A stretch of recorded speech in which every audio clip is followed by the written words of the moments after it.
You are listening to the Foamy Heads Podcast, where we discuss craft beer and anything else that accompanies a glass.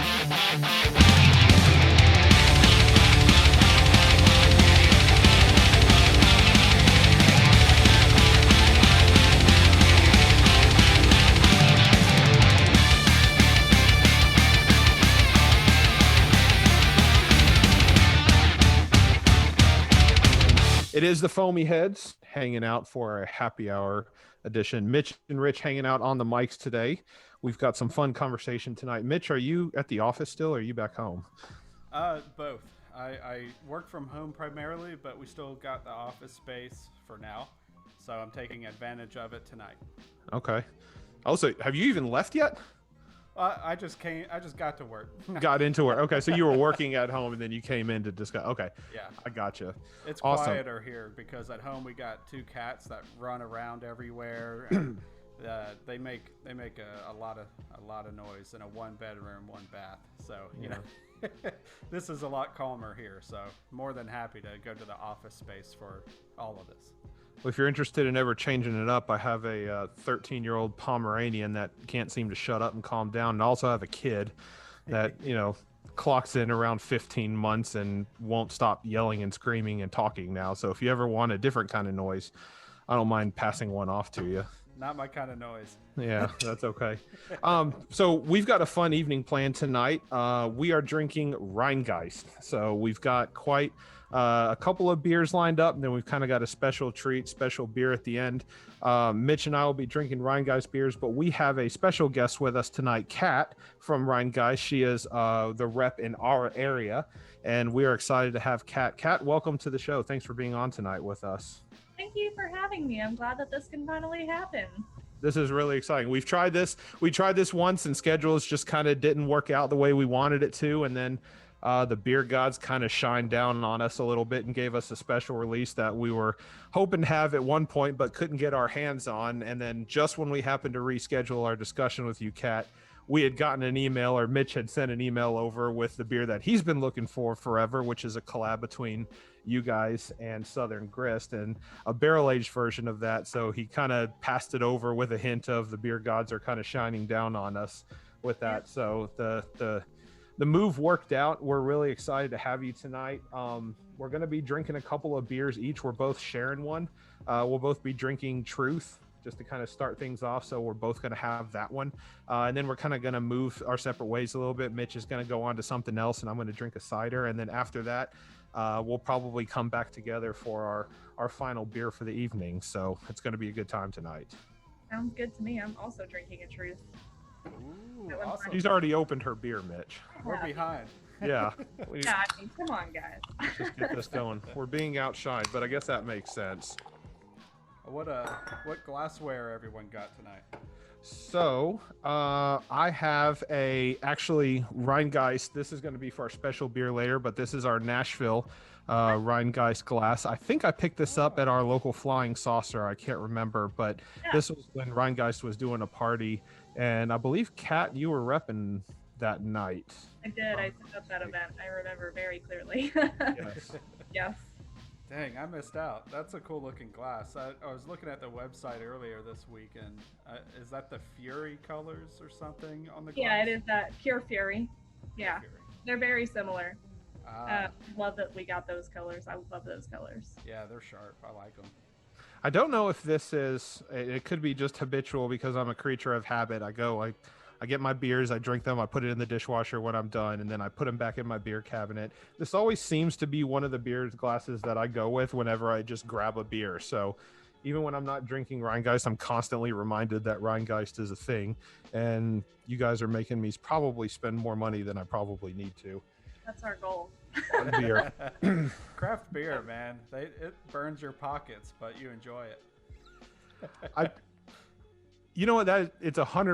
Yeah, it's so true. I don't even go back and look at my credit card statement anymore because, we're constantly finding, and Rhinegeist does this a lot too, but they're constantly doing either collaborations or one-offs and just things like that, where it's like 4-packs of this or 6-packs of that, or single barrel release or single releases of Cordially Your collaborations. It's just like, hard to keep up. Yes, 100%. When are the credit card companies going to make, craft beer rewards where you get money back from spending craft beer? I think you're onto You can something. do that. Yeah, come on, Amex, get on it. I have never thought about that. Get a before. Rhinegeist credit card.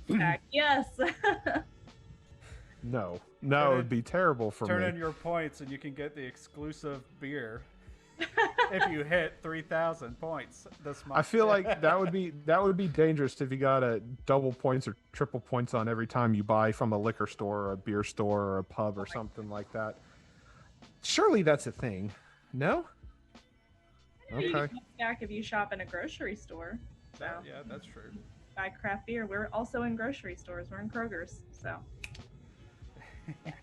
That's very It's that's actually the one place I didn't look for Rhinegeist beers.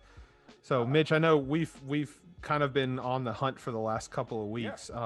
Kat, for whatever reason, we were lucky to find what we found. But we hit up a couple of different places. Craft Brewed in Nashville typically has everything we're looking for.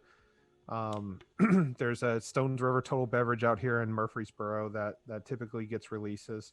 And we struggled to find some Rhinegeist beers, this time around, and we'd gone out quite a few times. So I don't know if that had to do with just the trucks were running late, but it seems like both times we were running low on Rhinegeist beers. Craft Brewed we went to because you can just pull apart from 4-packs and stuff and collect That a was couple. Yes. But I thought they would have maybe a few more of the lineup, like original lineup. And they were kind of out of some things. And then the very next day after we purchased our beers, one of the ones I was looking for came out there. Like they stocked it. It's like, oh man. A truck, like a delivery schedule conflict. Because we're luckily in most places. So we've got at least Truth and Bubbles in mostly everywhere that sells beer and sells liquor. Now, Bubbles, expand my knowledge on that. Is Bubbles like is that rosé cider? Or is it a rosé beer? I don't even know if I've had it. I need to look it up real quick. Bubbles is a very, very unique brand for us. So, from what I understand, in Ohio at the time that Bubbles was brewed, it's a fruit beer. Fruit beer. At the time that it was brewed, they wanted to make it a cider, but in Ohio, you could not brew beer and cider in the same facility, from what I remember, and I think it was probably a gluten thing. So Bubbles is 51% beer and 49% cider, but it's still considered a beer, and it's brewed with apple, peach, and cranberry. So it's not like a true rosé. It's not as dry, but it is very unique, and it was just kind of brewed as a joke, which is funny. And then when the construction workers that were doing some renovations in the brewery were drinking it, that's when they were like, you know what, we might be onto something here. Nice. And it packs with 6.2% punch, and it's a really, really easy drinking sweet beer. That sounds good. Mitch, have you had it? No, I haven't. I've seen it, but I haven't had it. I think you guys, I'll give you one. This might change my mind because I'm looking at it, and fruit beer. I'm sure fruit beer is kind of something I'm warming up to a little bit, but I associate fruit beer with tart, sometimes sour. I guess maybe more tart than sour, which I guess is okay. But I don't know. There's so many more from Rhinegeist that Bubbles just kind of my eyes glance over it as I go. But I didn't know that 6.2. That's actually heavier than I thought it was.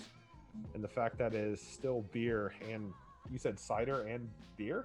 Yeah, it's happened. Well, I mean, again, 51 to 49. 51 and 49. Because it is a beer, and it isn't gluten-free, which is a big thing for us, too, is that if people want to replace it with a cider, or replace a cider with Bubbles, I do have to tell them, just for celiac people and gluten-free people. Gotcha. But it is pretty tart because of the cranberry in there, so it's not as tart as a sour, and Richard, we just talked about it, but neither of us really love sours, so I can drink it still. I don't think that it's like, you're not puckering your lips when you drink it or anything. It's pretty refreshing, so. Man, I'm going to definitely have to try that. Sold. I like sours, but there was an event, a beer share long ago that had funky beers, and I was just getting into sours, and they brought overly sour, funky, hard-hitting, palate-breaking beers. Like, it turned me off for like a year or two, and then I gradually found something to bring me back into the fold on sour or funky beers. But yeah, anyway, those that sour one sounds good. chairs need to bring Tums with them too. Yes. They need to just have that on the table. Yes. Yes. Mitch, was that the Embrace the Funk? Was it one of the Yazoo events, the Embrace the Funk, or was it one of the redos? It was the very first one, yeah. Okay. It was when they were in the Gulch area. Yeah, cider. I mean, sours not my thing necessarily. We've had a couple of previous discussions on here where Richard tries sours, and sometimes they end up great, and sometimes they don't end up. But either way, it ends up being a good time. So I think Kat and I are on the same page here. Mitch is the sour guy in this group, and Kat and I don't necessarily go for it. That's what I love about, and this is kind of transitioning into something else. But we are seeing some weird categories in the craft beer industry now, where they're mixing these styles. Untitled Art's pretty big at it. I know they're doing vanilla mango kush sour IPA stout or something like that. You know, they're always mixing styles together, and craft beer is just exploding. I mean, it's been big for the last few years, definitely, for sure, but I feel like within the last 2 or last 3, it's just gone way over the top, and it's just, you know, breweries are opening every single day around here. Nashville's getting big. Kat, is there Cincinnati is Rhinegeist, I'm sure, is probably one of the bigger breweries in the area. And they have a decent distribution footprint here. How did you kind of explain to us how you came on to be with Rhinegeist? I worked for a really small brewery at the time, Four Sons Brewing. I don't know if you guys are familiar with them. They're still around. They're from Huntington Beach. I have worked in craft beer for a really long time, and finally decided I wanted to try the rep route. And I was told that I had to start kind of small. And Four Sons they may be much bigger now, but at the time they were still growing and everything. And I was looking for a much bigger brewery to work for, but I was expecting 5 years down the road. And I was just on LinkedIn one day, and Rhinegeist was hiring. And so I applied for it, just thinking I don't have any of their qualifications whatsoever. I just happened to work at Flying Saucer and know a lot about beer. I worked at Homegrown Tap Room, and I know a lot about beer from there. And I did I helped with ordering and stuff there, so I kind of knew that process. But I also grew up in Nashville, so I do think, and that's what everyone says is a unicorn, which I'm sure you guys are very familiar with hearing. I do think that was a big contributor for it. But when they interviewed me, I did 2 interviews, and I didn't know almost a single answer to any of their questions other than where are the most popular craft beer places in Nashville? And I was like, oh, this, and this. And each time I got off the phone, I was like, oh my gosh, I'm never going to talk to them again. That was so embarrassing. I bombed. It was awful. And then the 3rd interview, they had our local distributor owner meet with me in person. And then he's like, I think you've got the job. I'm like, are you serious? Me? I bombed every single time. They would ask questions, and I would just say, what is that? Which is not a good thing when you're interviewing for a position. And then, they called and offered me the job. And they've done so great with helping me get to where they want me to be, and learn the things that they want me to learn. They've been very patient with all of that. But I think that just having a social personality and living in Nashville and just knowing a lot about beer really, really helped me out in it. Because Rhinegeist was definitely my dream job. Oh, that's awesome. Yeah. That's super cool. I didn't know that. I know, of course, for full disclosure, I mean, I've known Kat for quite a while. I knew Kat when she was working at Four Sons. I knew Kat when she was at Homegrown. I knew Kat when she was working at Flying Saucer. So I don't think, you were talking about, and you touched on, they asked me this question, they asked me that question, and I was just like, what is that? I don't know. A lot of the times it's not necessarily, at least from a guy outside looking in, it's not about, I say guy, a person outside looking in, it's not about qualifications and hitting numbers and things like that, because for people that don't know, I used to go to the Flying Saucer when Kat was serving, because I simply could just sit in her section and then she would say, hey, I remember you had this last time. This is kind of what I think you might like. And it kind of grew into this relationship where I didn't even have to ask for what, what was on tap or whatever. Kat just knew what I wanted. So I think that's a testament to Kat being able to say, hey, you asked me this question and I didn't know the answer at the time, but palates, profiles, what people like and what people don't like, and that's a testament in its own right there. And if that's what they were looking for, or if that's what they saw, maybe if that's not what they asked, but if that's what they saw, then that makes sense to me why you nailed it, because you're good at it. Well, thank you very much. Yeah. I definitely work very, very hard for this company because they work very hard for everybody else. So Nice. They don't want anyone to be, unhappy or anything, and they want me to learn all the things that they asked me about in the interview. So yeah, they're very patient, and they're such a cool company, so down to earth and just so understanding and caring, and yeah, every niche that's out there, they fit it somehow, which is Nice. really cool. Cincinnati, Ohio, Rhinegeist Brewery. So we're all drinking Truth. 7.2. Kat, did you say you were drinking the Truth as well? Yeah, absolutely. I was Nice. surprised to see it was 7.2. I just, in my mind, I mentally just did not note that it was a heavier kind of IPA. I feel like a lot of West Coast IPAs these days have become usually 6.5 to 7.5%, and that's not even considered double anymore. Right. That's wild, isn't it? Like,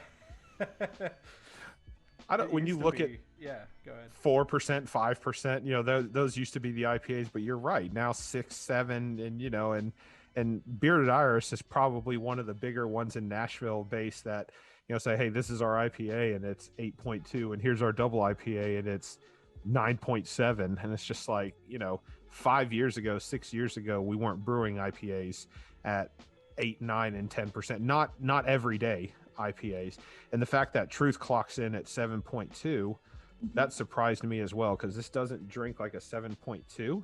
I was gonna probably put it closer to 6. Yeah, would probably be my guess. It's pretty malty, which is really good, and that adds a little bit of sweetness on the backbone, so that really, really helps. And West Coast styles in general, it's harder to tell, I think, with them than a hazy and a New England IPA when they're double or like when they're higher percentage, because they're always a little bit sweeter and maltier. And I feel like the fruit flavors in them are, more tropical and stuff, which also doesn't help. Because when you have a hazy, most of the time they're kind of dry, so it if it's a double, Right. So. Oh, I never said my glassware. It's a. Oh yeah. It's a Run the Jewels little glassware. Oh, dude, that's killer. I don't know what the glass itself is. It looks than like a glass, beer but- can. Yeah, Yeah. it kind of does. Yeah, but that was too good to pass up when I saw it. So. Run the Jewels. Mine is just one, you can see it from the foam, but it says Be Hoppy. Ooh, I really, really love this glass. Be happy.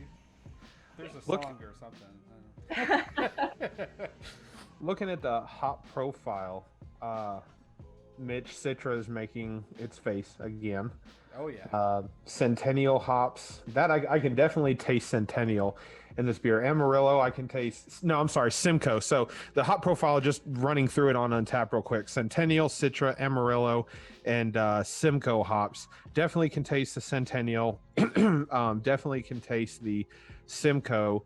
The Citra, for whatever, and it could be just the fact that it's lower on the IBU scale, because Citra is normally used as a base hop. I'm not picking up very much Citra flavor profile, and that could be the of course it says it's revved up with peach, mango, and passion fruit notes. It could be one of those kind of fruity things on the end that Kat alluded to that's kind of covering up the Citra hops for me. But it's super easy to drink. Again, I know I keep repeating myself, but this does not taste like a 7.2 beer. No, not at all. But I do get that grapefruit kind of note that they mentioned. It has that. Grapefruit. I would have thought stone fruit myself, but that's like the same kind of profile in a way. I'm not a great taste bud person, but I can definitely taste that at the end, at the finish. But when I poured it, it was an aggressive pour with a great foamy head, and it retained pretty well. So the aromas immediately popped out of the can when I popped that open too. It was good. You know, in hindsight, we totally didn't run down the beer as we were drinking about it. I just kind of got busted into it. So that was a good time. Yeah, absolutely. That was on me. We normally bust open the can, run it down from, how it looks to how it pours in the flavor profile and things like that. But as much as I hate to admit it, I'm probably a good 80% done with this beer already. That's great. Tastes so good. Yeah. I haven't had Truth. I think I haven't had Truth yet this year till now. So it's definitely bringing me back. So I'm going to, I'll probably go get a 6-pack after this. It's a good one. I really enjoy it. Kat, I want to switch gears real quick. So this has always kind of been an interesting topic whenever we have discussions, even if it's just Mitch and I or with anybody, but last year, the whole from call it March or February when everything just kind of went into lockdown. You were working Rhinegeist at the time. How did that affect as an insider doing repping and things like that? Because we weren't open, right? I mean, places were closed, at least initially at first, and things kind of started opening up once, said, okay, liquor stores are considered essential, thank goodness. Or these places could stay open, but at the same time, my guess is you weren't going around repping Rhinegeist and having tastings and things like that, or maybe you were, and I was stuck in the house. But kind of walk through us what COVID, the lockdown was like for you at the time while you were working with Rhinegeist. It was really scary. It was a very uncertain time, and I didn't realize really how serious things were until right after St. Patrick's Day, which is probably when everybody came to that realization. But it hit me when I was on my way to Chattabrooga, which is the Chattanooga Brewing or the big beer festival out there in the spring. And as I was on my way out there, it got canceled, and I was told to turn back around to go home, which was just insane. Wow. So we switched gears pretty quickly to just being what's called off-premise. So on-premise is liquor stores, or is on-premise is restaurants and places where you consume alcohol at the site, and then off-premise are obviously the ones that you buy it and take it to go. So craft brewed is both. Yeah. So we switched only to being off-premise and grocery. So I would follow around our delivery trucks and help them make deliveries. I would go into liquor stores and help them stock from the back because obviously everyone was panic buying. So, and then places were so understaffed because everybody had to cut back, understandably, because no one knew how long this was going to last. No one knew what we were looking at here. So I was still in the market every single day, and I was hitting those liquor stores and grocery stores and merchandising and helping make those deliveries and everything. We weren't selling almost any draft, which was expected. Yeah. But we were selling a lot of package, like Zango. Mitch, I think you mentioned that might be on your list tonight, but yes. Zango never even got launched on draft, and it already outperformed another brand that we had. So just from package. Yeah, so we launched a lot of brands in package, and it did really, really well. So we brought them back in draft this year. So it was really hard, and no one knew what was going on, and we just did the best we could, and we persevered. And I will say I got a lot closer to any of my teammates that I never thought that I would get that close to these people that I don't live even a 2-hour drive's worth. They all live in Pittsburgh, they live in Wisconsin and Indiana, and we all really, really banded together, and we did happy hours, and we just, I don't know, through this whole thing, I've become a lot closer to my coworkers, and I'm really happy about it too. So, yeah. That's awesome. That was what it was like for me. It was really, really weird and really scary. Yeah, working remote, I work for a web-based company, and everyone worked more efficiently being from home too. So we had a better work bond than the previous years. Just because you're always connected anyway, but just didn't need the office space to walk in and interrupt people's processes every day, Right. Yeah, it was different for sure, and we did a lot of work from home too, and did a lot of training and stuff. So yeah, weird time. I'm really, really happy that it's almost over, you know, because Hmm. I'm selling a lot more draft. And festivals and stuff are back, and tasting. But yes, to answer that question, I was not doing any tastings or festivals or tap takeovers or anything. So, Man, We were, yeah, that's a we were quiet curious. year. Hmm. mhm. Yeah, it's, you touched on, we didn't know how long this was going to last. That's, yeah, because I think it hit me kind of around the same time too, when they had, mentioned that they were going to cut back on most of the staff and send everybody that was essential, home to work remotely. And, being in IT, we kind of had to pivot so fast to a company that wasn't used to having everybody remote. We had to stand up all this equipment just so people could. And as cheesy and as dumb as this sounds, and I think I say this probably every interview, but craft beer is kind of what keeps us going, right? Because, as cheesy as that sounds, when you've had a really stressful day and a really rough day, the thing you want to do when you log off or whatever, go to the fridge, crack open a cold beer, whatever, pour it and sit down and just relax. And so, you're not doing tastings, you're not doing tap takeovers or whatever, but you're out there hustling, right? You're with the marketing department, you're with these guys, you're with that guys, you're just helping put beer on the shelves. That was actually helping the other side, the other side where you used to live, on the more, which you're still a consumer, but on the guys like us, that are sitting there going, what are we going to have, or what are we drinking this week or whatever, people like you are actually helping keep that on the shelf so that we can kind of still have fun throughout this time. Because this has changed. COVID and how we're working remote has changed how we're doing this too, because a lot of this stuff, is remote. We're sitting on a Zoom call tonight, Yeah. and a lot of times when we started this up, and having 6-7 people around the table at once just isn't an option, and hopefully, as you alluded to, we're getting back to the state of normalcy. Mhm. But we're kind of still on that tail end where people are still a little afraid to be the first ones to do it. So we're kind of still all not at home, but we're working this hybrid approach where, anytime we're having big meetings or interviews, we're doing it over the internet, and it's a weird time, but the craft beer community has kind of helped me personally, through that. And that's what's always been fun. What's curious too, I haven't looked up the actual ruling for Nashville, but to-go beer is a new law of some sort. Mhm.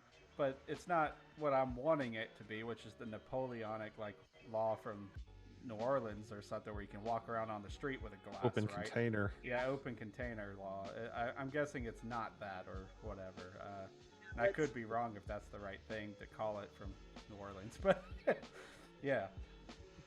You can get a pint to go, but they do have to cap it, I and they see. have to, you're not supposed to drink it on the street, but I mean, you get away with everything, I think, at least once. That's true. you know, not to promote you breaking the law, but No, not at all. Don't do it. no, don't do it. You can't do that, guys. Right. Well, I think my truth is done. I don't know where you guys are sitting at right now. Right at about the last bit, and Okay. it's a great beverage. It's already kind of touching my soul a little bit. Mm. That's at 7.2%, Mitch. Yep. We just released, and we only got 2 really small kegs of it in Nashville, but we did a Juicy Truth, which is not a hazy truth or anything, but it's truth with grapefruit juice and blood orange added. And we only ever do it once a year. They don't really advertise it or anything. And I tried that on Friday, and oh my gosh, I loved it. It was just, it was so fresh. It was just amazing. I It was love definitely blood orange. Oh, Yeah, me too. Is this something that's going to hit taps at certain places in Nashville, or It's how is currently that working? on tap at Village Pub in East Nashville, which is one of my favorite hangs. That's also like the best truth account in Nashville for us. They blow through it. It's such a good brand for them. And the neighborhood, it's just such a neighborhood bar. Everybody loves it. And then a place in Mount Juliet called Catch 22. So those are the only 2 that got it. Catch 22. That seems new to me for Mount Juliet. I haven't lived there in a while though. Yeah, it's relatively new. It's an Atlanta-based place. There's only one other location, I believe, but amazing barbecue. amazing food, and they have like, you guys love the craft beer, obviously. Sold. They have everything. They get a bunch of Southern Grist stuff. They get a bunch of bearded Iris, a bunch of local. They do great in supporting me. Wiseacre gets a lot of support there. All the limited stuff that like I can get to them, I try to get to them. Nice. Okay. Which, speaking of limited and collab, sorry, I hope this isn't jumping. No. We are doing, Richard, you wouldn't like it. I probably wouldn't drink more than just a little bit of it, but we are doing a Blackberry Farm collab that's getting released next week. So that one is a barrel aged sour with lemon, ginger, and lavender smoked malt. Whoa. 8.5%, and it's called Loretta. Huh. Mitch, be on the lookout. Yeah, I'd like to try that. Yeah. Blackberry Farm. I was there last weekend, actually. So I have family in Knoxville, and Maryville is just, I don't know, 30, 40 minutes from there. Of course, where my parents live, anything is 30 or 40 minutes from where they live. But Blackberry Farms, I think, is in Maryville, Tennessee, which is kind of more East Tennessee than anything. So because we were there and we got a chance to check out of course, Blackberry Farms distributes here in Nashville and Murfreesboro. I mean, you can find their stuff on just about any shelves, even in like Publix and Kroger and whatnot. But obviously collabs like that are not going to be released in grocery stores. Probably going to have to go to like a pub to find something like that. So Mitch, we may have to go. And Catch 22, how did I not hear about that place? I'm from Atlanta. I used to live in Mount Juliet, and this place is completely new to me. I feel like I've been wronged here. I think it's following you just a year or two behind. Okay. Because I think they opened back in maybe 2019 or 2018. Okay. But they do really, really well. And if you guys ever find yourself in Mount Juliet, please go there. The food is amazing. Oh my gosh. I love that place so much. On my weekend plans. Yeah. I definitely need to check that out. You will be able to find the Loretta in bottles at Craft Brewed. Red Spirits and Wine. I don't know if you guys ever find yourselves in West Nashville. Main Street Liquors in East. Like, there's a bunch of places. So. Awesome. Main Street, that's over Main Street Liquors. Is that over by Mitch where we were the other day? Smokers Abbey, Yeah. and Crazy Gnome. It's off Main Street. Yeah. Okay. Yeah. I didn't know the name of the street. Yes, Richard, it's called Main Street. It's East Nashville next to. It's connected right next to Crazy Gnome. Yeah. Gotcha. Yeah, they've got a killer beer selection there. Yeah. Owned by the Crazy Gnome owner, I think. Yeah. They man, I'm trying to remember. I think I saw a post about something with Crazy Gnome and stuff recently.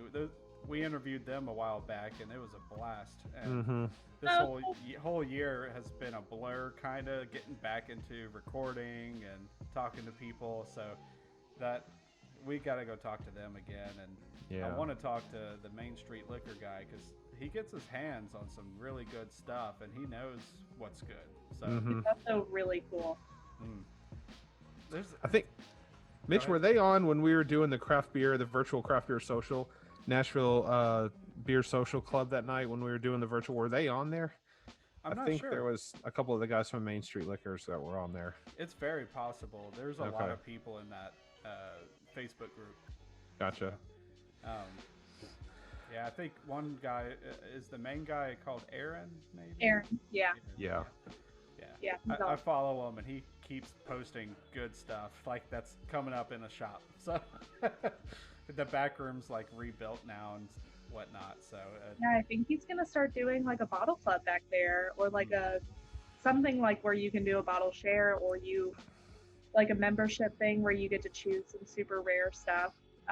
Yeah, it's definitely worth checking out. And Aaron knows his stuff, and he's also wonderful to work with. He's so easygoing.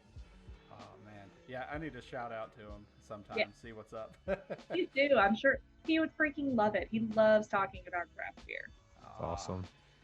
Yeah, we're missing opportunities. Yeah. No, we'll always be there. But you guys go get yourselves another beer. That's what we're about ready to do right now. Mitch, I'm moving on to my snug Cidergeist, my Rhinegeist cider. This is one I have not had before. Well, when you crack into that and pour it, tell us about it. I'm gonna go grab my other beer and I'll do the same. Okay. This is something. Ooh, this is definitely a spiced cider. I'm just smelling it right now. Pouring this one up real quick. This is clearer than I thought it was going to be, but then again, I didn't know what I was expecting. So this is definitely cider, Rhinegeist Snug hard cider with spices, clocks in at 5%. Okay, so this is a little bit easier drinking. Very fast, kind of foam disappears real quick on it. It's just carbonated and then it disappears. This is what I expect a cider to look like. But on the nose, Mitch, there's spices in there of some sort. Of course, I know it's called a spice cider. This doesn't smell like a normal cider. I got to look this up real quick. Go for it. I'll take a stab at mine while you look it up if you want. Yeah. I just got Spiced mine. hopped cider. What are you drinking, Mitch? Spice hopped. Huh. Yeah. So I've got the Zango. We mentioned it earlier. It's an ale with apple, mango, and tangerine. So I've not had this one before. And Kat mentioned that Zango was never released on tap. It was only... Kat, was that the one you were referring to earlier? Yeah, we got it on draft this year, but yeah, last year we launched it. It was planned to be launched before the pandemic, obviously. So when we did, we just brought it in package, and then it did super, super well. Zango is also on the same tier, Mitch, while you're drinking it, as Bubble. Oh, okay. So it's just less alcohol, but it's the same idea of a fruited ale that's still a beer, but similar to a cider. So when you drink that, just know that when you do drink Bubbles, because you will, I'll make sure you both get it. Thank you. When you do drink Bubbles, it's on that same vein. Interesting. Okay. Mango Magic. On the back it says that crisp, tart, sparkling with notes of citrus, tropical fruit, and Zango dazzles palates with liquid legerdemain. I don't know if I said that right. Legerdemain. I don't know what that word is. Legerdemain. I'm looking at that too. 5%. That seems like an easy drinking beer. Wait a minute. Mine's 5% as well. Hold on a second. 5% club. That's right. Kat, what are you sipping on? Did you crack open a new one? I am going to. I thought this would be a good time to talk about Cloud Harvest. Oh, Yeah. yes. I'm a big fan of Cloud Harvest. So if you don't mind, I'm going to go on a little spiel here. Yeah, please. Back last year, we decided to launch Cloud Harvest brand to replace our Power Pale, because Mitch, you actually mentioned Pure Fury, and that was in our Power Pale series, which I loved. So Cloud Harvest is an unfiltered, juicy IPA. We don't really want to call it a hazy because it's not as thick as a hazy. It's still got some filtering in it. And so this is Cloud Harvest 5. And every 3 months or so, we release a new Cloud Harvest with different hop profiles in it. And it doesn't contain any lactose, no flavoring, there's no fruit in there, but every single one is meant to have 3 different kinds of fruit flavors brought on by the hops. And every single one is also named after a different island that is inspired by those fruits, or that the fruits inspired. So this one is Aitutaki, which is, it says on the back, a lonely lagoon sits square in the almost atoll. Wow, I've not read this yet. In the almost atoll, like a turquoise eye of Providence, watching the waves come and go, reflecting endless deep blue skies. Feel free to get lost, but not too lost. I don't know if that's pretentious or not, but that is Cloud Harvest. So it gave me a good peaceful visual, so that's good. So every single one is, it's a different island, different fruit flavor. This one is citrus, passion fruit, and strawberry, which I will say I don't get a ton of strawberry from it, but I do get some orange, some lemon, and some passion fruit. So I'm a huge fan of this one. So, Kat, I had the Cloud Harvest 2, which was Bondi, which is, I think, off the coast of, I have to Google that one real quick. Is that Australia? Yeah, off the coast of Australia. Pineapple, mango, tangerine. That's actually the only Cloud Harvest version, or I'll call it a batch version, whatever you want to call it, that I've had. And it was solid. That was, I kept trying to find more of it, but I must have hit it right on the tail end, because these don't seem to be like constant production beers. It's like you guys brew it, for a while and then you stop, and then sometime later you'll come out with the next version of it. Correct me if I'm wrong, but I kind of seem to have hit it right on the end because I only got a chance to have it once, and it was super tasty. It was really good, and that's the only Cloud Harvest I've had, and that's the only time I've had it. Yes, you are correct about the timeline. We try to just bring it in a big wave, and then when it sells out because it brings in demand for us. But yeah, we're on 5 now. And then our last one was Majorca, which is, an island off Spain, off the coast of Spain. But yeah, each one has been really interesting. The first one I found to be the most polarizing because it was coconut, pineapple, and maybe citrus or something, but it was because of the Sabro hops in it. It tasted almost exactly like it had coconut, and people loved it. There was actually no coconut in it. There was no vanilla, but it definitely tasted like onion. Whoa. Yeah. And no lactose either in any of those, right? Correct. Kind of reminds me of the Highgate from Living Water. Yeah, that's exactly what I was about to bring up. Their 1701 series, that's their experimental IPAs. They do a lot. I think it was the 1701. It was either C or D. I can't remember. They had one with notes of coconut in it, and it was... Yeah, C. I can't remember if they actually put it, but one of them had the Sabro hops in it, and I think that was around the time we had discovered Sabro hops, because it started showing up in all of these beers, and it was just... It seems relatively new to me. I'd say probably within the last couple of years that I've seen it kind of show up more and more and more recently. I've never had it prior to that. It now shares the space with Citra. You see it so often. Mm-hmm. It is relatively new. You're correct. Yeah. And it definitely it brings out a lot of coconut. So a lot of breweries like Southern Grist, I know, does Broconut. I know that they put Sabro hops in there recently. So, yeah. This Zango is like a juice to me. There's a little beer in it, but it does taste a lot like a juicy thing. Mm-hmm. Borderline cider. I'm not big on ciders. Like, I like normal cider, but alcoholic cider I still just have trouble getting into for some reason. I don't know why. You'd think I'd like hot cider, and cider in general I would like the alcoholic beverage too, but I'm having difficulty getting across that bridge for some reason. But the fruited ale is a nice little medium for me here. It's very just juicy with the apple, mango, and tangerine. Lots of mango in it. Definitely taste that. And a little bit of that apple is like a little kick at the back. It's nice.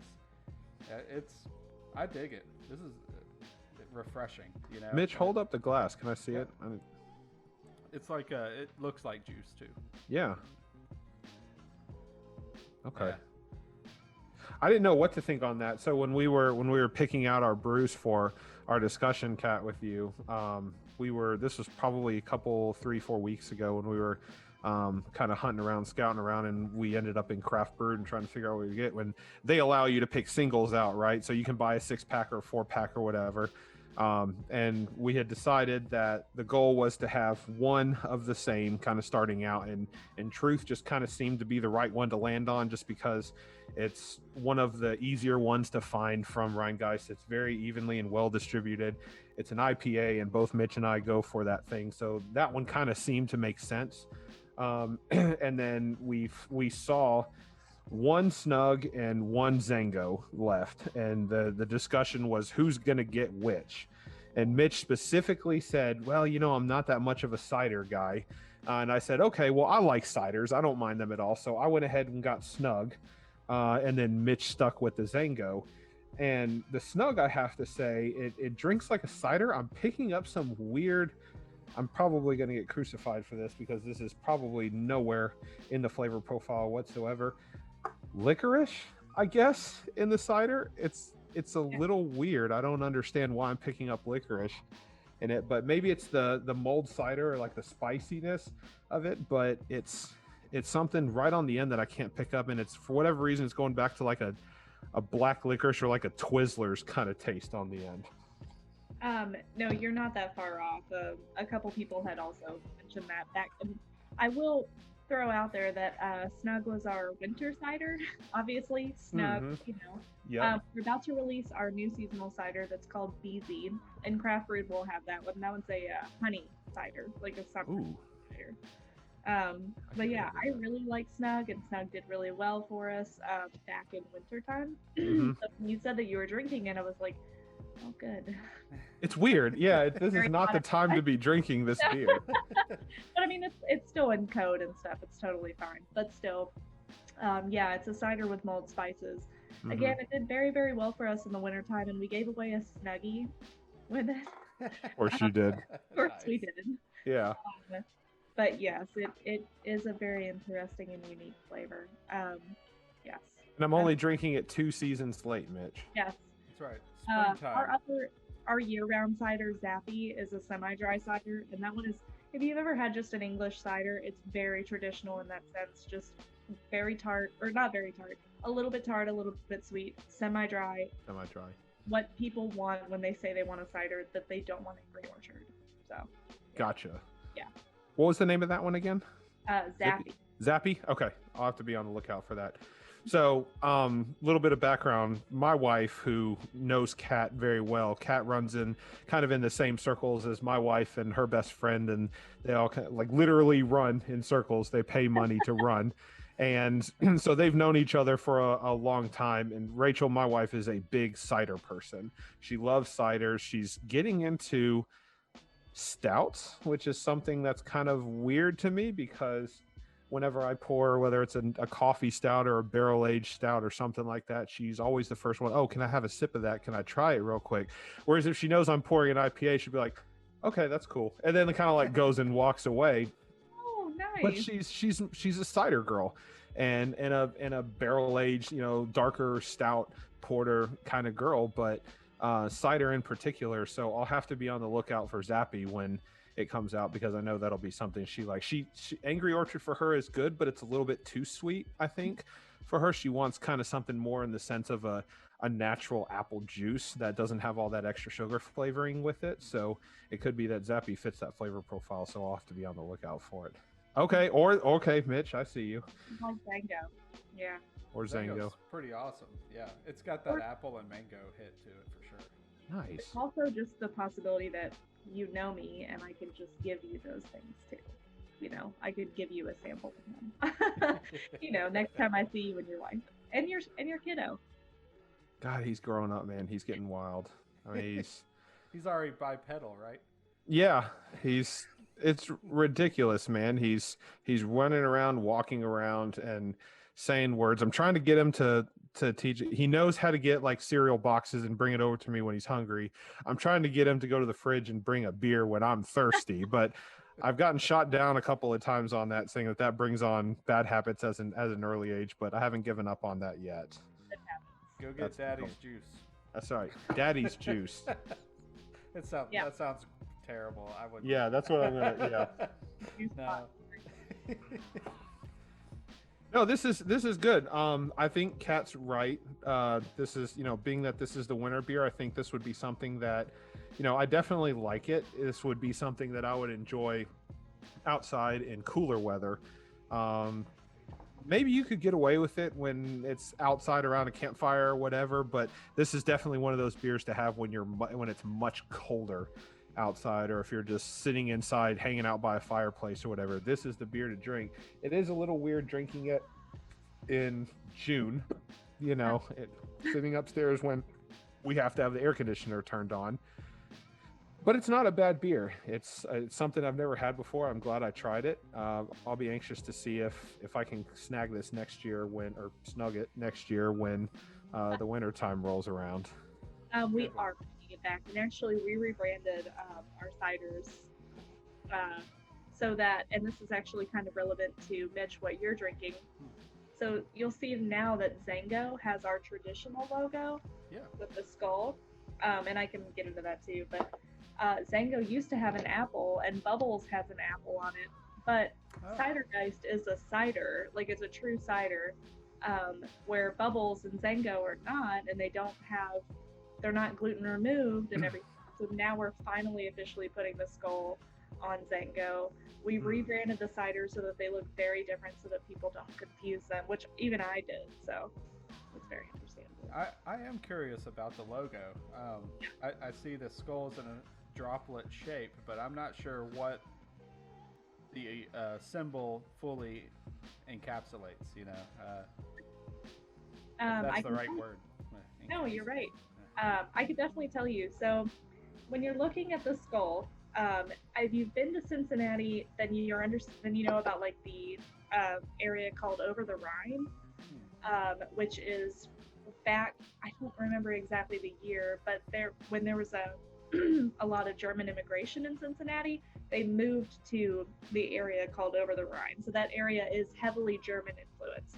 Which there was a brewery, and I think it's Ohio's first brewery, if not first German brewery for sure, called the Christian Moorline Brewing Company, back from like, I believe the 50s.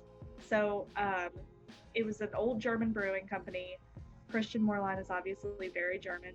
Once that facility shut down, it became a couple different things, but Rhinegeist is now in the bottling facility for Christian Moorline in Over the Rhine. That's cool. So that's some history about where we're located, and the area is so cool and so antiquated, and everything just looks old in a really, really cool way.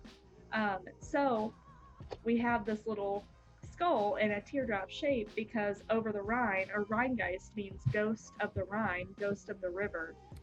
And then so that's why it's a skull. And then it's in a teardrop shape because it's a drop of history in every batch. Ah, nice.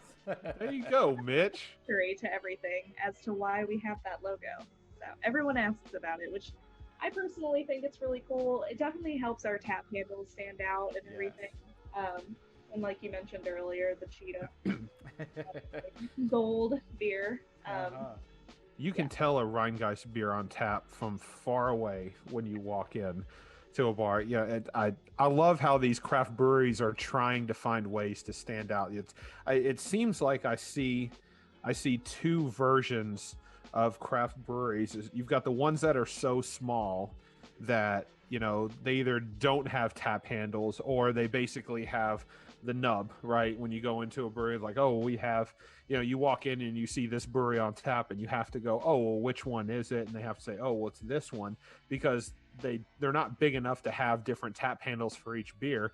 But that's not important. The other side is you've got breweries that are big enough to where they're definitely still craft beer, and to me Rhinegeist fits into this category, but they put a lot of attention into detail of artwork. So their can art, they're very good about making sure that when you look at a Rhinegeist beer, you know it's a Rhinegeist beer, because there are little different tweaks. Kat, you mentioned the teardrop in the skull versus the cider skull or the apple skull, but it is a Rhinegeist beer can, and their tap handles are exactly like that too. You can walk in to a bar and the taps might be 20-30 feet away, but you see that teardrop sitting at the end, you know it's a Rhinegeist beer. And I feel that there's got to be some sort of competition, as the craft brewery community always comes together and helps each other out. But I have to think that there's some sort of internal competition to say, how can we make sure our tap handles is a cut above the rest? And Rhinegeist tap handles, you can tell them when you walk in, because they're not always front and center, but they stand out. And that's what I like about them, is they pay attention to detail and they're very artistic. Mm-hmm. So you can always tell Rhinegeist beers when they're on tap. That's one thing I really like about us too, is that we are very distinct in our branding. Honestly, before I even really tried Rhinegeist, and before I even, because we have the CBC here, did you guys get to participate in any of that? The craft brewer or the craft beer convention when we came to town? That was back in 2018, before we even launched in Nashville in 2019. But oh, it's been that recent. Okay. Yeah, in 2019 was when we launched. So when I had seen them, and again, I knew nothing about them, but I loved the logo. I thought it was so cool. And so yeah, you're right, Richard, that we are very identifiable because of that. And yeah, I love the skull. Honestly, I like anything with skulls. She's representing the tap handles too, I see. It almost makes me think of an old timey car grill too. You know, the grills used to have those nice fine lines at the front that kind of curved around the bends and whatnot, or they were just flat. And they've got that in here, whatever these are, the little louvers or whatever they are. But I don't know. It just kind of looks like, it reminds me of Alfa Romeo and, you know, United Kingdom cars for some reason. I'm not a big car guy, but I do enjoy old cars. So, you know what's interesting to me that you mentioned, Richard, when like Mitch, you too, with the tap handles, is there are certain places around town that will not use tap handles, and Craft Brewed is one of them. And I don't know if this is Craft Brewed's reasoning, but some places won't use them because they truly do believe, and maybe this is true, that you literally judge a book by its cover. You judge a tap handle, or you judge a beer by the tap handle. So you only choose that if breweries really pay a lot of money and make theirs like really explosive looking and really, really eye catching and stuff. And you're only gonna choose it because it's like, oh man, look how amazing and bright and colorful this tap handle is, versus, you know, like a Rhinegeist one where, I mean, we might be a little more subdued, still noticeable, but Right. yeah. Yeah, that might be something. So I used to work in the cigar industry. I'd work in cigar shops from Mount Juliet to Hendersonville, and the one thing that I always learned about the cigar rollers and the manufacturers, and this is becoming true for craft beer as well, especially in the last 3 or 4 years, is that there is so many different options out there. When me as a customer, when I walk in, you have 3 to 4 seconds to catch my eye on something. And it's a product of being a human. You're going to go to initially what looks flashy at first. So if I walk in as a guy that I'm not quite sure what to buy, and I see something with rainbow colors and it just pops out, it's in a 16-ounce can versus, you know, something that just kind of looks the same as the rest of the beers, and they're in 12-ounce cans and they're kind of on the more bottom shelf, my eyes are going to gravitate towards the thing that pop out a little bit more. And that's just me being a human. And I can totally understand why, you know, again, you didn't know if this was, you know, in Craft Brew's reasoning or not. It may or may not be, but a lot of these places don't use tap handles.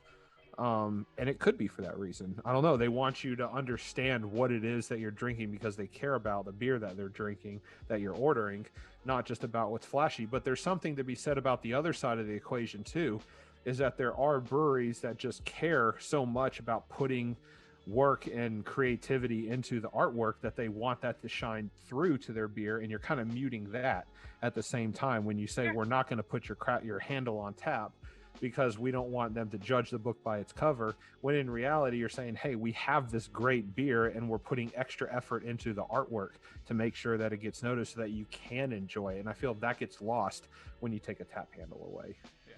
also, don't know if anyone's ever mentioned it, but tap handles are pretty expensive to make. They are not cheap. So if someone is putting all that effort into it, the more design, the more expensive. So yeah. And I would never call it insulting if somebody was like, no, we don't use tap handles here. But I do agree that a lot of the art sometimes is in the branding, you know, and in the marketing and stuff. And tap handles are marketing, no matter what way you look at it. Yeah. I enjoy seeing the tap handle art personally, just because it gives character to the tap wall. But, you know, some places have their own custom carved handles too, and I like that too, so I don't know. So either way, if that's a hard whether or not I like if they deny it or not personally, but I understand it from their business standpoint. Yeah. My wife made me a shadow box with tap handles. I'm looking around for it to see if I can find it, but I can't find it. Dude, cool. That needs to get completed and put on the wall, man. I know, Mitch. I know. It's looking a little bland behind me right now. Well, what tap handles do you remember having to put in it? So I didn't put any of them in it. Rachel found a bunch of them at a flea market. There was a guy that had just tables and tables and tables of tap handles. And so I definitely have a Goose Island phone. I've got an Elysium. Most of these are larger craft breweries. So I've got an Elysian Space Dust. tap handle. I've got some of the smaller breweries from when we went. I'm trying to remember the name of the smaller brewery we went to. It was in. I've had too much beer tonight, Kat. I can't remember anymore. You haven't even gotten the barrel age. I know, right. that's the sad part. These are the lower ABV beers. I've got quite a few. She made a shadow box that has 5 or 6 of them in it, and they all look killer. I know you got a bearded iris one that's like black and gold. Yep, I've got the little nub from Bearded Iris that you see. Yeah, I've got that one in there. God damn it! I wish I. Well, I know one you need. I don't have a Rhinegeist one. Those are, we do sell them on the website, but usually sometimes we give them away if they're broken. It's like, whatever. We're not going to use them. Gotcha. I know that they're ceramic, so they don't. Those aren't cheap. Yeah, no, that's not cheap. They also don't last all that long sometimes, depending on, just the wear and tear of a regular. Right. So it's very. Yeah, most tap handles are made from wood, I think. Mm-hmm. Yeah, ours is definitely ceramic. Wow. There's some wood in there, but yeah, it's. Oh yeah. Huh. Quite ceramic. We do also make really small ones. Like we make a really small, the Navy one and the Village Pub that I mentioned earlier. They have a really small one in Nashville, and I'm very happy that they do because it's very cute. I'll have to go check that out. Bearded Iris. Ah, okay. Yeah. We're gonna have to check out Village Pub. We're gonna have to check out Catch 22. Definitely Catch 22 because Village Pub, it's a great place and just a great local hangout in East Nashville. But yeah, if you're really, and their food is good too. But like, it depends on what you're going for. It just. I'm in the mood for a barbecue. Definitely Catch 22. Oh man, I think it's time to get to the barrel aged beer for sure. Yeah, I think what we want to do a rinse break real quick, Mitch. Sure. I'll hit pause and we'll get back to it. That sounds good. Awesome. And we're back, and we're going to be cordially yours, but slightly more barrel aged this time around. That's what we're drinking. It's from Southern Grist in collaboration with Rhinegeist. Last year, roughly around the same time, I bought the duo pack from Southern Grist that included the original Cordially Yours. I don't remember what it came with, but it sat in the fridge for 8 months or something because I only had the one. I didn't know what it was about. It just had a fancy label, so it just sat there until the right time, and it was sometime in December. Company meetings and everything are winding down. We're having a beer share, and we had 1 to 2 or 3 more beers left in the evening to share, and I pulled this thing out as one of the finalists, and we didn't get to any other beers because it was just too good. You can't one up it. Wow. Cordially Yours without the barrel age was probably one of my favorite beers ever that I've ever had. It was like a mixed drink almost. I don't know how it tasted on draft or anything, but from the bottle conditioning in the fridge, it came out amazing. And what my boss here, who also did beer podcasting in the past, he just was like, "Did you know about this one?" It's like, no. I'm sorry I ruined and made our night and ruined it at the same time. Like, nice. So I'm really excited to get into the barrel-aged format of it. I did have it on draft earlier, so I can expand on that as we dive in. I remember hearing about getting a text from you on this one, Mitch, because this is a Southern Grist and Rhinegeist collaboration, and I have to go back to my text message and look at it, but I think the response to this text that you sent me was "dude" with like 4 U's in it, and then just a picture of this beer. And of course, the old ales, that's kind of, that style is kind of more your territory than mine. But we looked for this for a while, especially since we knew we were going to be talking with Kat. So it's kind of, it's Cincinnati meets Nashville, which is where we're based. So it's kind of like the perfect conversation to talk about having, Rhinegeist on the call and then kind of mixing a little bit of home with it. and we kept trying to search for it. And I remember messaging Kat, and Kat was like, "Yeah, you know, that was kind of just a one-off release that we collabed with together, so probably not going to be able to find some."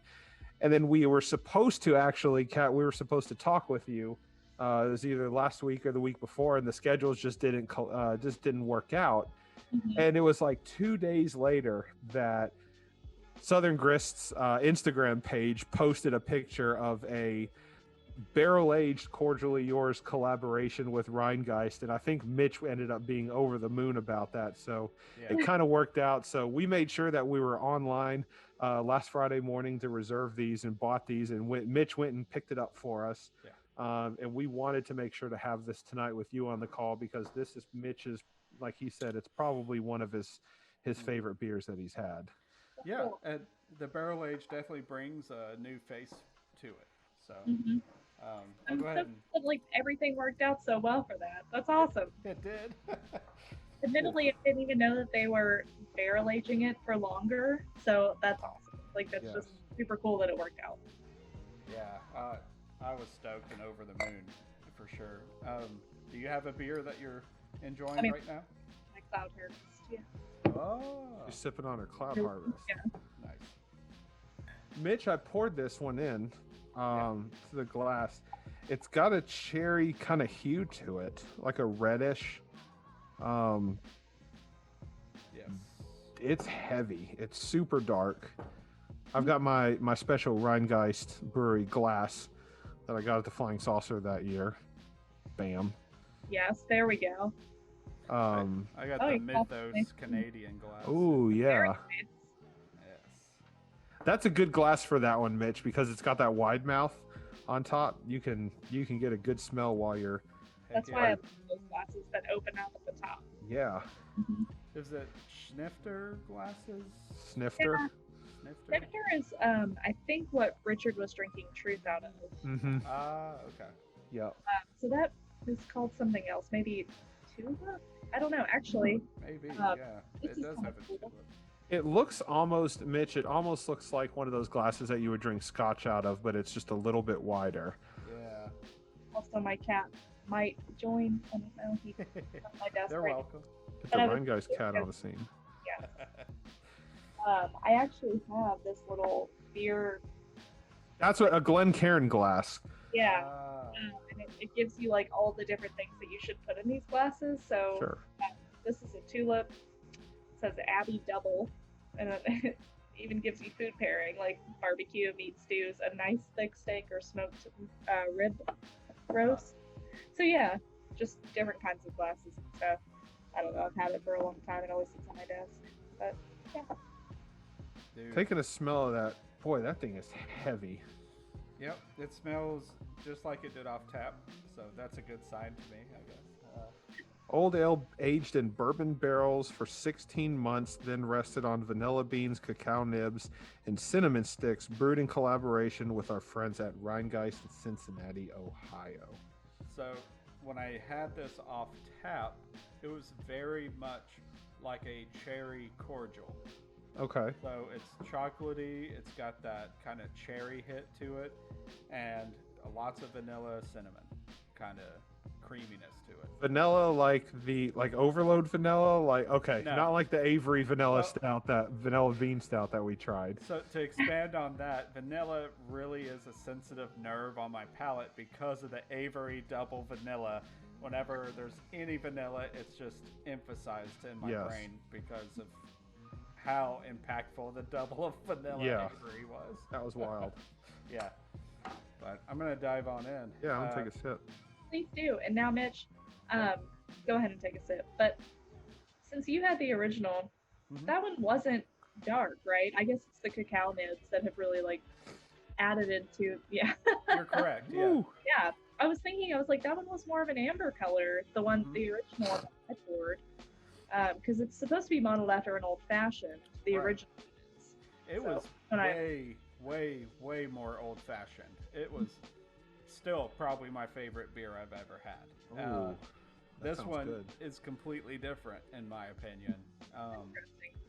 It's more like a dessert beer. Gotcha. What do you think, Richard? I don't know. My brain is stuck on you said the original one was more like an old fashioned, because that's my old fashioned is my drink of choice. If I'm not sipping on tequila, then I'm drinking an old fashioned. And if I'm having a cigar or a pipe, that's my drink of choice is an old fashioned. So now I'm very curious about the original cordially yours, especially since you said this one tastes completely different than the original one. This one, it's super heavy. I can definitely taste the vanilla in it. I think I smell the vanilla more than I can taste it, although it's definitely prominent. The cinnamon is very noticeable. It sits on your palate after. Yeah, It's it part of definitely. the finish. Yeah, I taste it up front initially, but where I get most of the flavor is after everything is done, after you take the whole sip. The cinnamon just kind of stays in my mouth for the rest of it. Uh, Barrel aged as fuck. Hold on, I gotta take another sip. I bet. Well, I was It's, looking at the notes for the original one. I guess it is. I guess the original was with cacao nibs as well. But it wasn't as dark. It wasn't as dark, yeah. Does it Yeah. say what the original ABV was, Kat? It's 11%, and the one that you're drinking is 11.8, I believe. Okay. Huh. If Okay. you're It's not that much different. but it says that the original is deep reddish brown with a slight haze and minimal white foam. Mhm. Notes of chocolate covered cherries and chocolate cake. Yeah, and I remember trying the first one, and I thought, wow, this tastes like a beer and an old fashioned mixed together. And also, Richard, old fashions are my go-to drink as well. Mm, Love them very, very nice. much. So yeah, I compared this one definitely to an old fashioned, but I've not had this one, the barrel aged one. Oh, I wish I would have had that one. Well, I'll try to find it. Maybe we'll have one somewhere. The website says it's on sale, so that's why I was confused. I was like, where is it? Yeah, where is it? But I haven't checked the website in over a month now. But Sure. yeah, before I was just like, I need that. I'm gonna drive to Cincinnati if they have it. Like, You're gonna drive to Cincinnati to get some, Mitch? I would. I'll be back there at the end of the month. Ah, There you Okay, so Kat will just bring in a couple extra big suitcases, extra size for me, and then we can just fit me and Mitch in separate suitcases, and then she can take us to Cincinnati. I don't know if that's coming through, but that is a little more amber there. Yeah, it is. It's not nearly as dark. Oh, I wish I would have been able to try that one because I'm not really Yeah. getting any old-fashioned taste on this one. No, this one seems like the barrel aging really takes part, right? Yes. Yeah. 100%. It's very boozy. It's very, it drinks heavier. This is going to sound dumb, but 11.8, like that's heavy, but it tastes heavier than that. Like, Yeah. I've had 11% beers that are not easy drinkers, but they hide the alcohol content very well. Of course, it could be the barrel age that's kind of aiding in this fact. Yeah. But this thing drinks a lot heavier than 11.8. It's definitely a sipper beer. I like it. Mhm. I think I would enjoy the regular cordially yours better, just based on what you guys have been talking about from a flavor profile. Because old fashions are definitely my style drink. Yeah, I think this one's pretty thick and boozy. Mm. Mhm. it is. The cinnamon's kicking on the bottle Yeah. for sure. I didn't get that as much on off tap for some reason, or on tap, whatever. Online, offline. Yeah, Another. exactly. I got it offline. But it's not a bad drink. It's just not reminiscent of the original. It's like the flavor profile definitely changed with aging it, barrel aging it. So, Which I guess is kind of the point too. So like, I guess depending on what you're looking for, like that could be a good thing. It could be a less good thing, not a bad thing, but a less good thing.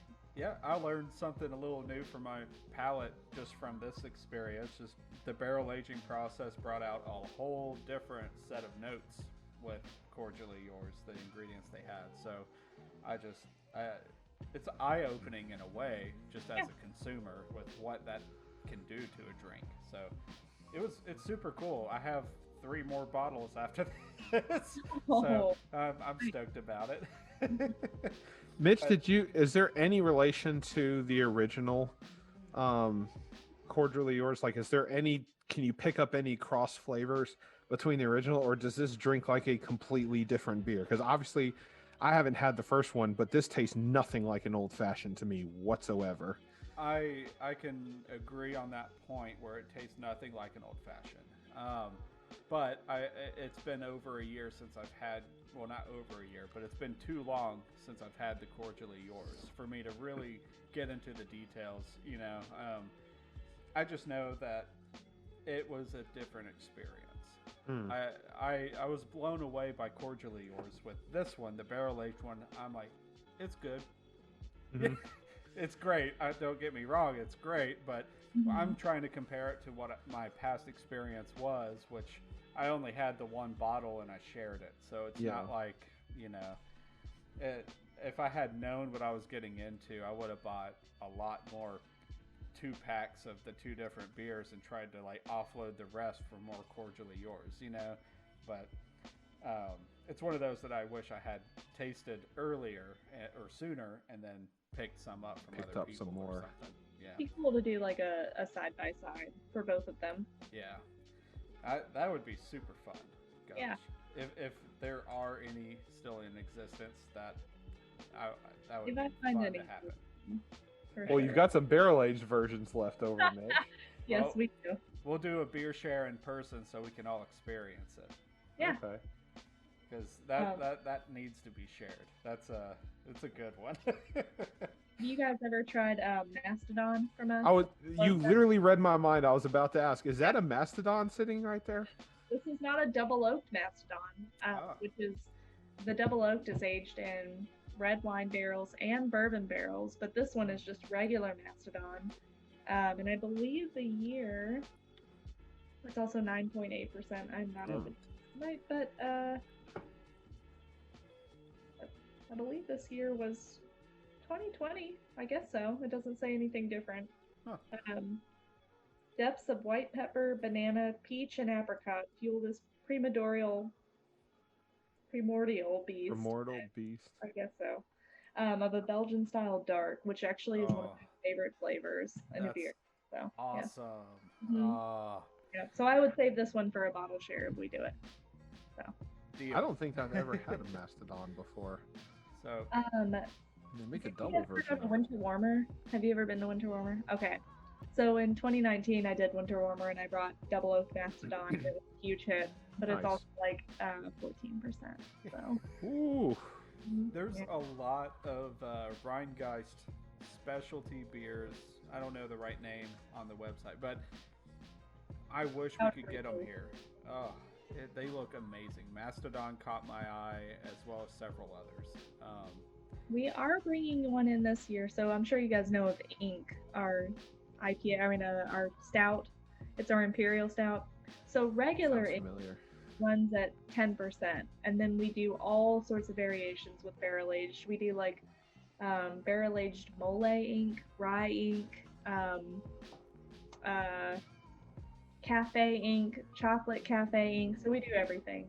And then we have Night Whale, which I'm bringing Night Whale in this year, and that one is a 15% barrel aged stout. Yeah. So we'll actually have that one this year. I'll pay for a ticket. No, I'll bring it. I'll just have it in bottles. So. Oh man, that's good. I'm looking up Ink, and I have had it. 11.8%, 57. Mm-hmm. Flying Saucer. Okay. Oh, yeah. March 7th, 2019. Had it on draft. Nice. Yeah, I gave it high marks. Slightly boozy. That's weird. Okay. Slightly boozy and a decent amount of chocolate and coffee is what I mentioned.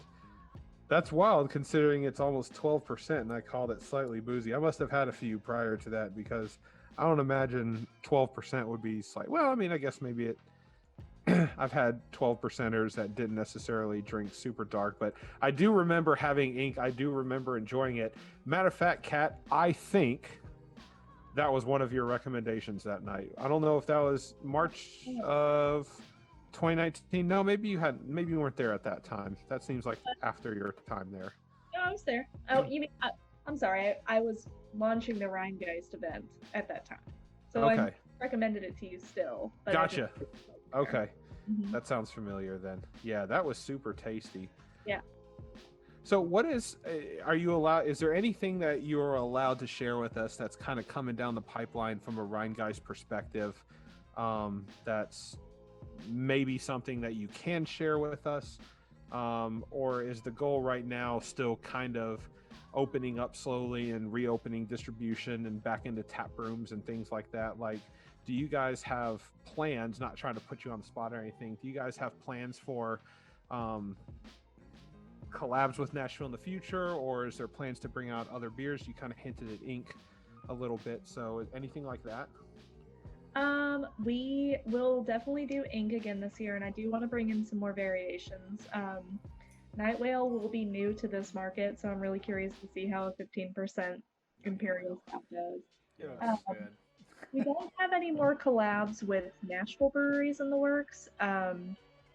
We did have a collab with, I don't know how familiar you guys are with everything going on, not to bring up a heavy topic, but with the sexism and sexual harassment stuff going on, we did have a collab with Modern Times in the book, and we did pull out of that for obvious reasons. And I'm very glad that we did. The company is very glad that we did. It was a pretty easy decision to make. Right.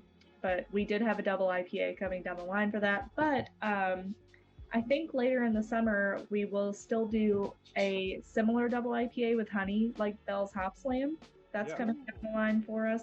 Also, we're finally going to do a variety pack, which will be nice for us to see. It's called Hot Box. We'll have Truth Mathlete. Have you guys had Mathlete from us yet? No. It's our low-cal IPA. So it's called Mathlete because, you know, you're trying to add up all the numbers and all the calories in your head as you're drinking all low-calorie drinks. Nice. Mathlete Knowledge, which is our double IPA that's year-round. Amazing. Super tasty. Yeah. Yeah. I wish that I had Knowledge tonight. I really talked about that, but Knowledge will be in it, and we'll also have a new power pale called Vision. So that will be available towards the end of summer. We are doing Wowie, which replaces Zango. Wowie is the pineapple passion fruit version of Zango and Bubbles. So also a 5% fruited ale.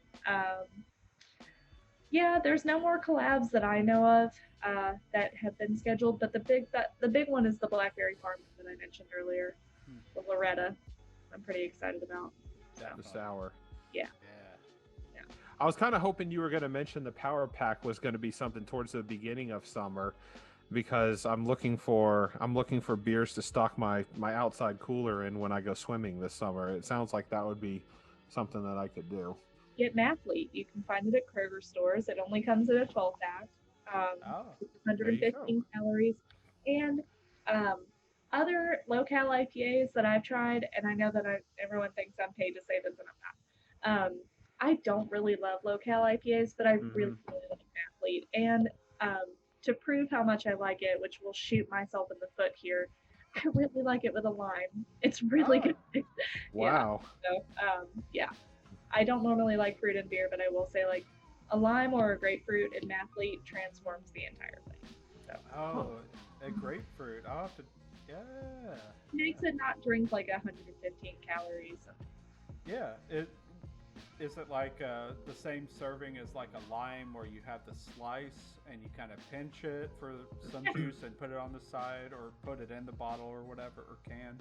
Yeah, I would pinch it, and then you can put it in the can, or you can just leave it out. But add a little bit more grapefruit, and it gives a little bit more bitterness. So. Nice. Okay. I have a bone to pick with low-cal IPAs, because every single time there is a respectable brewery that comes out with a low-calorie IPA, it ends up tasting like trash. And it's not a dig on the brewery itself. It's just there are there are requirements that need to be met for me for an IPA to be super flavorful. And I have never, there's a couple of them. I've had a couple, Wolf Pup Session IPA is something that I've had before that was really tasty for a session low-cal IPA. It drank like a regular IPA to me. But most of the stuff, even some of these bigger breweries, and I'm not gonna get into names, but there are definitely breweries that I consider to be some of my favorite breweries that have a low cal, and I'll be like, oh, well, I like what they put out, I'm going to try it. I'll get their low cal IPA, and I'm like, really? Like, this is what you guys have to offer? But I mean, I understand that you're working within a box of parameters, so you know, it's hard to take those list of ingredients and say, okay, knowing that we have to cap it here, this is what we're going to be able to put out. So I'm interested in trying Mathlete, because if I can take a regular session low-cal IPA and kind of twist it with, like, did you say a lime? Yeah, lime or grapefruit. Okay, that might actually, grapefruit might actually be interesting to me. Yeah, honestly, it changes the entire thing. I've not tried it with other low-cal IPAs or anything, but I will say I liked Mathlete on its own anyway. And I'm like you, Richard. I'm like, stop cutting the corners, just give me a truth, you know? Yeah. And also not a dig at other breweries, and I won't mention anybody either, but we didn't name it something that would make you think that it's a light version of truth, because it's not. It's definitely not. It's 4.5%. Yeah. It kind of drinks like a lighter hazy IPA, where it's got some bitterness, but it's kind of fruity too. But still, it's got a lot of that lightness that comes with just in general having a super light beer. It kind of tastes like a hoppy lager, if anything. But I really, really like it. I'm not a huge fan of low-cal IPAs either. So Data don't lie. Hit the buzzer, because I'm reading from Untapped. Oh. Numbers are in. This is the most flavor you can fit into a 115 calorie IPA. Crisp, refreshing, unaccountably hoppy. You don't need a TI-84 to know Mathlete is a sum greater than its parts. I go to the TI-83 plus. I'm a little bit older than the TI-84, but I understand where they're getting at. Yeah. Someone at Rhinegeist had to have written that. That's very funny. That's awesome. Man, all right. So I don't know when we're doing it again, but we did have a session of economy beer, and it was like 5 economy beers, and we compared, contrasted, chose our favorites, whatever. But session IPA seems like a better lineup for us this next It really round. does. I think that would be a fun session to do. Yeah, Mitch, you were right. So, Kat, it's one of our earlier episodes, but we did a economy beer podcast where we did, Mitch, keep me honest, Bud Ice, Natural Light, King Cobra. Oh my, that's very funny. Natty Light, Colt 45, and High Life. High Life, yes, those were the ones that we did, and then we ranked them from least worst to worst. Well, Colt 45 and High Life were pretty good compared to the rest. Yeah, exactly. This actually might be fun to do. I've never thought about doing this before, but maybe we need to do a low-cal session where we just have a bunch of IPAs or a bunch of low-cal beers from craft breweries set up. Yeah. Mitch, great idea. That sounds like a fun time. If you want, Kat, you can join us and show us both lime and grapefruit additions. Yeah. Rhinegeist would eat me up for doing that, but I don't care. I've done it many times. Well, we could always spin it and just like, if you want to amp up these low-calorie beers. Yeah. If you want to, let's put it nicely. Yeah. If you want to add fruit to make up for the flavor that it's lacking. They're not bad beers, but they can be improved. But to Kat's point, she has had Mathlete without them and enjoys Mathlete without the additions as well. So that's a testament. So it'd be interesting to try these without as well. And without, yeah. They've done the math. It's already good, but you can have fun with it. They've done the math. Well, you don't have to be good at math, and you don't have to be an athlete to enjoy Mathlete. That's my kind of beer. I'm not good at either one of them, so. So Mitch, thoughts on barrel-aged cordially yours? I enjoy it. It's heavy. So I don't know if you remember. Sorry about that. I had to clear my throat.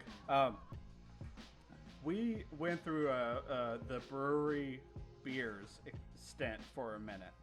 Mm-hmm. And we had like a 2019 or something of the sort from the brewery, thanks to the California friend of ours. Yeah. 2 years ago. It was a Black Tuesday, wasn't it, from the brewery?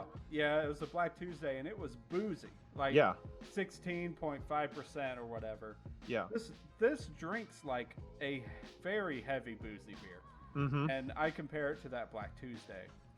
But it's nothing compared to the 2010 version that calmed itself down after over the decade. Yep. So it's not my favorite. So I gave it a high score on Untapped because it's cordially yours. Untapped's a minefield. I mean, there's no good rating for that unless it's a 5. I mean, no. And Brewers, I could just every time we talk about it or bring it up, it's just they're like, I don't want to talk about it. Like, yeah, yeah, it's terrible. So, I have fun with Untapped. I rate things a little higher now because it's out of respect for the brewer versus the public opinion on where they think it should lie. So I gave it, I think, a 4 or 4.25 the last time I had it on draft. So I'm going to give it a 4 this time around just because, Cordially Yours is really where it's at for me without the barrel aged because it was more old fashioned. I could taste more of that old ale kind of essence to it too. I really like old ales, but the barrel aged part to it just overpowered everything about this, and it completely changed it in my opinion. Not worse than it was, it's just different. It's really good. I put it under a dessert category under my own palate, but and I can still drink a full bottle of this, but I wouldn't go more than it. Yeah, that makes sense. I tend to agree. I have not had the regular cordially yours, so I don't have anything to compare it to, but this one for an old ale, and I've had quite a few of them, doesn't really drink like an old ale, and I put that on the barrel age aspect of it, is that the barrel age, the booziness, and of course some of the cinnamon and vanilla that comes in really strong, but mainly the barrel age kind of overpowers what I consider to be a regular old ale. So it's really good. I like it. I think I actually might rate it a 4 as well on my Untapped profile. That's what I'll be checking it in tonight under for my New Brew Thursday. But I think that I would enjoy the non-barrel aged variant a little bit more because I'm an old-fashioned drink kind of person, and if you take away the barrel age aspect of it, I think I would enjoy it a little bit more. So the regular one, had I had it before, probably would have ranked higher on my chart, but this is still a good beer. Definitely a sipper. This drink's extremely heavy. Yes. I am feeling it right now. This one particular beer, I think, was kind of what put it over the top for me. I'm pretty sure my speech is impaired at this point, but it's a fantastic beer. Don't get me wrong. 13.4% alcohol can't steer you Mitch wrong. Can't read anymore. 13.4. Wow. Yeah, it's decent.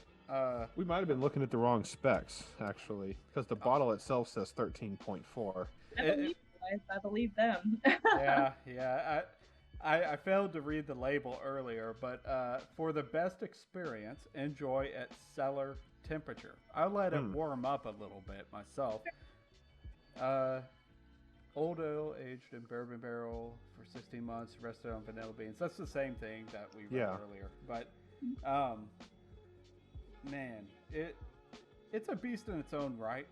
What would you compare it to Dark Lord? Because it's kind of hitting the same booziness.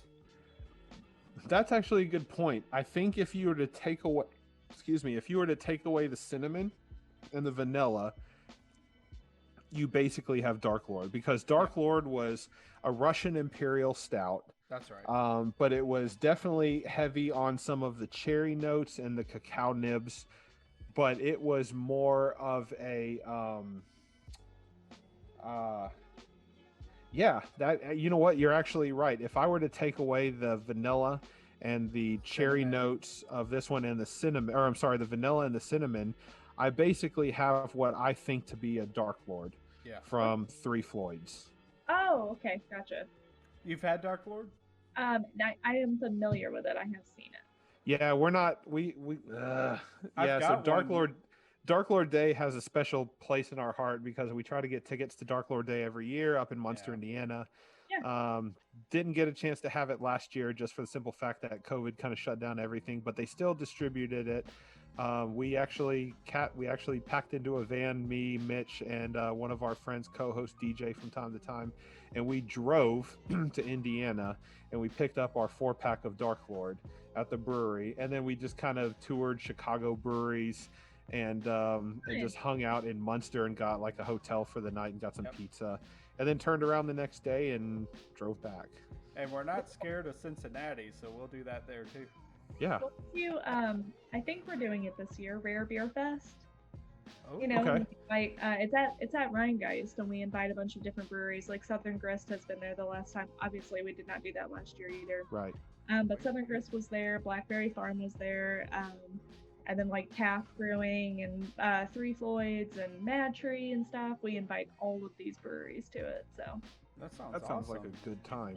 I think that would be in November is when it was last time. I'm in fully 20. vaccinated. I'm ready. Yeah, of course. Yeah, we too. say this a lot, but things should be back to normal by then, right? No, Hopefully. I do think that they will probably do it this year. I can't guarantee it because obviously it's not in the works yet. But but going back to cordially yours, like old ales in general, as we all know, are relatively sweet because they're higher gravity as well, and they're a really malty kind of amber ale. And like cordially yours already was an old ale with oranges Mhm. and maraschino cherries and cinnamon. So it's kind of like adding the barrel aged sweetness that it did. I mean, and I'm not saying that it's not a good beer, and I 100% believe you, but I'm saying like if you aren't into super sweet boozy beers, maybe it's not. It's not the pour for you. And that's you okay. poured? Did you hint at earlier that you had poured cordially yours I did. sometime at a brewery festival last year or 2 years ago or something like that? Yeah, Southern Grist's anniversary party back in 2015. That would have been, I think, February or March, right before everything shut down and the world went to hell. Yeah. Yeah, we had just launched it, and Southern Grist obviously had gotten six to love it for us, and we were pouring it at that festival. That was when I tried it on draft. So, and also that festival was super fun. I need to attend that one next time. For Yeah. Sure. Southern Grist knows how to pull some pretty cool breweries. Yeah. The man. So we've got a Dark Lord and one of these to share. If and then you've got the Mastodon. we're stacking up. I think some we have a beers to pretty good share. beer share coming up soon. Yeah. I would also bring Mathlete just to clean everyone's palates. That's Yes. right. Yes. And we'll check in with DJ. I know he's got a hand in with our the brewery. It's now 11 years old. Black Tuesday, Yeah. and he might have a Dark Lord Day marshmallow. He's got a handshake. marshmallow hanchie that I think we're going to swap for something. Yeah. Yeah. So I mean, if the stars align, we'll have a really damn good beer share. And I don't know if we'll record on that or not, but we can talk about it afterwards. Yeah. With other beers. Maybe. I'll have to get We'll a see. load Yeah. the Blackberry Fun. I'll get one of those. Ooh, yeah. That'd be awesome. Kat, this has been a blast. Yes, it has. Thank you so much for having me on. This is Yeah. We can't thank you enough for being with us tonight. I know that, we've been talking to you for a while. We've been kind of messaging back and forth, so we're really glad that it finally got a chance to time's got a chance to connect and that we're able to sit down with you for a while tonight. Thank you for being super hospitable to us. The beers were great. You've got two Rhinegeist fans on this side of the mic, and we're going to continue to support and make sure that we help earn that, help pay that paycheck that you earned so hard. Thank you. We're going to keep doing that. Mitch, final thoughts? The two Rhinegeist beverages I had were, of course, stellar. The IPA is consistent, and it reminds me why I like Rhinegeist. And then the Zango itself is a new category for me, and it's juicy, it's tasty. I'm gonna probably pick up more of it and see if I can't get my wife to like it a little more too. She's not a beer person, but this is more juicy, so maybe it'll work out. I don't know, but it's definitely one to share and try out.